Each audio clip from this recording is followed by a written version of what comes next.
আসসালামু আলাইকুম ভিউয়ার্স, কি অবস্থা সবার? আশা করি অনেক বেশি ভালো আছেন। তো আমি আপনাদের দোয়া অনেক বেশি ভালো আছি। তো আজকে যে ফোনটি নিয়ে কথা বলবো সেটি হচ্ছে Honor X5 Plus। তো ফোনটি কিন্তু বাংলাদেশে অফিসিয়ালি এসেছে। ফোনটির বর্তমান দাম হচ্ছে 13,000 টাকা, আগে ছিল 14,000 টাকা। তো 13,000 টাকা প্রাইসের মধ্যে আপনারা কিন্তু একটা অফিসিয়াল ফোন পাচ্ছেন, সেই সাথে 50 মেগাপিক্সেল একটা ব্যাক ক্যামেরা পাচ্ছেন এবং 5 মেগাপিক্সেলের কিন্তু একটা ফ্রন্ট ক্যামেরা পাচ্ছেন।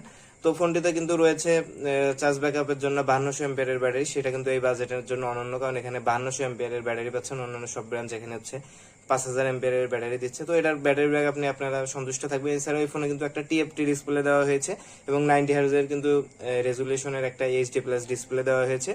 এছাড়াও ফোনটির ক্যামেরা সেকশনও ভালো এবং ফোনটির ডিজাইন কিন্তু অনেক দুর্দান্ত। সেই সাথে আপনারা একটা হাইব্রিড সোলার পাচ্ছেন। তো এটা কিন্তু হচ্ছে নর্মালি বা পাশে থাকে ফোনের, কিন্তু এটা কিন্তু উপরে দেওয়া আছে এবং সেই সাথে সেকেন্ডারি নয়েজ ক্যান্সেলেশন মাইক্রোফোন পাচ্ছেন। তো কেমন লাগলো ভিডিওতে জানাতে ভুলবেন না।